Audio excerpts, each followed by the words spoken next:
যে কোম্পানিতে জিসার বেশি সেই কোম্পানিতে সত্য কম, পতনটা শুধু সময়ের ব্যাপার মাত্র। কথাটা কেন বললাম? কারণ আমরা অনেক সময় দেখে থাকবো একটি কোম্পানিতে অনেক কর্মীরাই শুধু জি স্যার মানে স্যারে বড় বড় স্যারে যা বলবে সব কথাতেই জি স্যার, মানে তাদের কথার অবাধ্য মোটেই হওয়া যাবে না। তারা যাই বলবে সেটাই ঠিক, সেটাই রাইট, এবং সবাই জি স্যারেই অভ্যস্ত থাকে।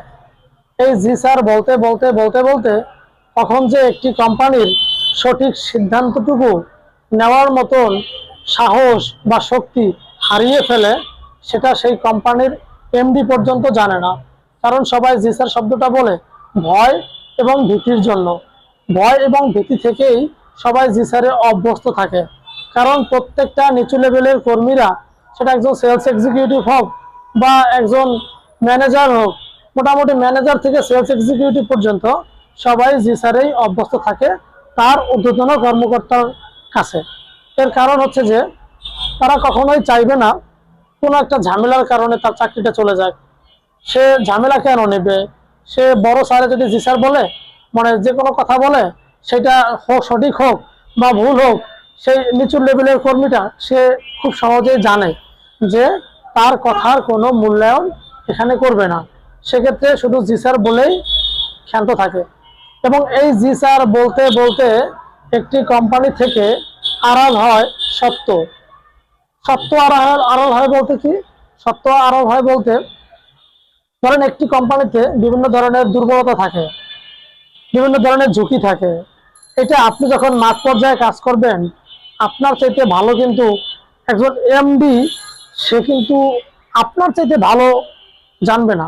সে হয়তো জানবে বিভিন্ন লেভেলের মাধ্যমে, মানুষের কাছ থেকে ফিডব্যাক নেওয়ার মাধ্যমে, কিন্তু আপনি যখন একজন ফিল্ড লেভেলের কর্মী থাকেন অথবা একজন সেলস এক্সিকিউটিভ থাকেন, হ্যাঁ, অথবা একজন ব্র্যান্ড অ্যাম্বাসিডর থাকেন, তখন আপনি যতটা সমস্যা একটা রাস্তাঘাটে গেলে বা সরাসরি ভোক্তার সাথে যখন আপনি কথা বলেন বা কোনো সার্ভিস দেওয়ার সময় যখন আপনি সরাসরি কথা বলেন, আপনার চাইতে বিশ্বাস করেন এত ভালোভাবে একজন এমডিও বুঝবে না বা জানবে না।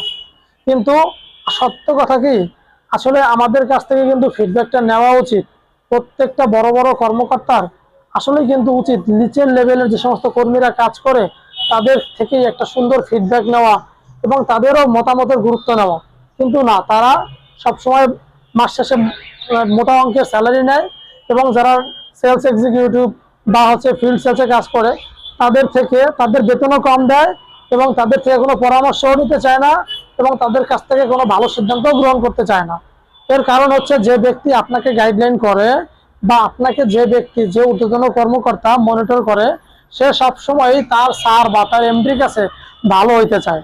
এর জন্য আপনার মতামতকে অতটা সে প্রাধান্য দেয় না, যার জন্য আপনাকে কোনো না কোনোভাবে ধমক দেওয়ার মাধ্যমে হলেও আপনাকে চুপ করিয়ে দেয়। আপনিও ঠিক তেমনি ভাবে ভাবেন কি সমস্যা কোথায়, আমি মাস শেষে এত টাকা বেতন পাই, আমার এতেই হয়ে যায়, আমি কি দরকার এত একটা কথা বলে বসের কাছে গালমন্দ খাওয়ার। কিন্তু আসলে সত্য কথা বলতে কি, এই যে জি স্যার, হ্যাঁ স্যার, ঠিক আছে স্যার, এগুলো বলতে বলতে একটি কোম্পানি থেকে তার সত্যটাকে লুকানো হয়। যেমন এই কোম্পানিটা যে কাজটা বর্তমানে করতেছে বা যেভাবে চলতেছে, যে নিয়মে চলতেছে, এই নিয়মে চললে হয়তো বা কোম্পানিটা বেশি দিন পর্যন্ত রান করতে পারবে না। এটা কিন্তু আপনি খুব ভালো করে জানেন। কিন্তু আপনার কাছ থেকে এত সুন্দর একটা পরামর্শ তারা কখনোই নিশ্চিন্তে মনে শুনবে না এবং আপনাকে মোটামুটি বলা যায় একটা ধমকের সুরেই চুপ করায় বসে রাখবে। তখন আপনি মনে মনে ভাববেন কি জানেন, যে কি দরকার এরকম করা বা এরকম একটা হুটহাট করে একটা স্যারের সাথে কথা বলবো, তখন সে তো আমাকে আমার কথার কোনো গুরুত্বই দিবে না। তখন আপনি নিজে থেকেই চুপ হয়ে যান। এবং একটি কোম্পানি তো আসলে খুব সহজে ধ্বংস হয়ে যায় না, কিন্তু ধ্বংসের দ্বার প্রান্তে আপনাকে জি স্যার বলতে বলতে আপনার কাছ থেকে মিথ্যা কথাগুলো, মানে মিথ্যা বলিয়ে আপনার কাছ থেকে জি স্যারটাই শুনতে তারা অভ্যস্ত হয়ে যায়। বাদে একটি কোম্পানিকে চালাইছে একজন সেলস এক্সিকিউটিভ, আপনি মানেন অথবা না মানেন। এই জন্য একটি কোম্পানির কি প্রয়োজন, কোন জায়গায় ভুল আছে, কোন জায়গায় সংশোধন করতে হবে, কোন জায়গায় গাফিলতি আছে, কোন কোন বিষয়গুলো চেঞ্জ করলে আমাদের কোম্পানিটা আরো ভালো চলবে, কোন কোন সমস্যার কারণে আমাদের কোম্পানিটা পিছিয়ে যাচ্ছে, আসলে ভোক্তারা কি চাচ্ছে, একজন গ্রাহক কি চাচ্ছে, সে কি চাচ্ছে না, এটা কিন্তু আপনি যখন মাঠ পর্যায়ে কাজ করেন আপনি সবচাইতে বেশি ভালো জানেন। কিন্তু আপনি সত্যি কথা বলেন তো, আপনার কোম্পানির কোনো ঊর্ধ্বতন কর্মকর্তারা আপনাদেরকে নিয়ে মাসে 2 থেকে 3টা কখনো একদম ফ্রাঙ্কলি ভাবে মিটিং করে যে আসলে আমাদের কোন জায়গায় গাফিলতি রয়েছে, আমাদের সমস্যাগুলো কোন জায়গায়, আমাদের কোন কোন কাজগুলো ডেভেলপ করলে পরে আমাদের কোম্পানিটা আরো ভালো ভালো চলবে, আমাদের কোন কোন প্রোডাক্টগুলো কোম্পানি বিভিন্ন বিভিন্ন ভোক্তারা ভালো খায়, কোন কোন ক্রেতারা আমাদের পণ্যগুলো সঠিকভাবে নিচ্ছে, কোনগুলো বর্জন করতেছে, আসলে কোনটা নিলে আমাদের কোম্পানিগুলো আরো ভালো চলবে, কখনো কি এরকম একটা ফিডব্যাক নেয়? নেয় না। নেয় না বলতে কি আপনাদের এই মতামতের কোনো ভালোভাবে ওভাবে মানে দামটাই আপনাদেরকে দিতে চায় না। এর কারণে কি, আপনার উপরে যে আছে, মানে আপনার উপরে যে আছে সেই ব্যক্তিটা করে কি, সে নিজের ক্রেডিট নেওয়ার জন্য সে তার মানে উপরে যে স্যার আছে তাকে এটা সেটা বুঝাবে, এবং সে ধরবে কি আপনার গাফিলতি। মানে আপনি 10 মিনিট লেট করলেন কেন, আপনি এই রিপোর্টটা দিতে 2 ঘন্টা লেট করলেন কেন, আপনি আজকে ছুটি কাটাইলেন কেন, বা আপনার ভুলগুলো কি, এইগুলোই বলবে। যখনই একজন এমডির কাছে এই সমস্ত সকল সত্যগুলো বা সকল সমস্যাগুলো একদম নির্ভুল ভাবে না পৌঁছায়, তখন কি হয়, একটি কোম্পানি আস্তে আস্তে ধীরে ধীরে ধ্বংসের পথে চলে যায়, পতনের দিকে চলে যায়। এবং যখন পতনটা হয়ে যায়, তখন যদি বিশ্লেষণ করা হয়, তখন আসলে দেখা যায় যে তাদের অনেক কাজগুলোই যেটা একদম করা ঠিক হয় নাই, এবং যে কাজগুলো করা ঠিক হয় নাই এবং যে কাজগুলো সংশোধন করার প্রয়োজন ছিল, আসলে উপর লেভেলে ওইভাবে পৌঁছায় নাই, যার জন্য ওই কোম্পানিটি আস্তে আস্তে শেষ হয়ে যায়।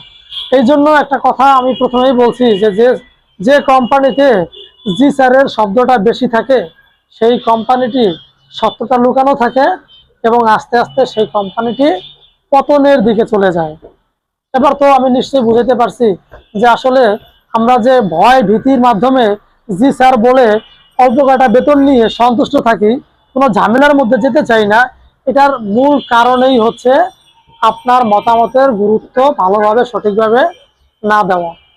তো যাই হোক, প্রিয় বন্ধুরা বা দর্শক বা ছোট ভাই ও বড় বোনেরা, ভাই বোনেরা, আপনারা যারাই হচ্ছে এই সমস্ত বিষয়গুলো ফেস করছেন, যদি আমি সঠিক বলে থাকি আপনারা অবশ্যই কমেন্ট করে জানাবেন। ভুল ভুল হোক খারাপ হোক, আসলে কতটা সত্য বলছি কতটা ঠিক বলছি এটা আপনিই জানেন।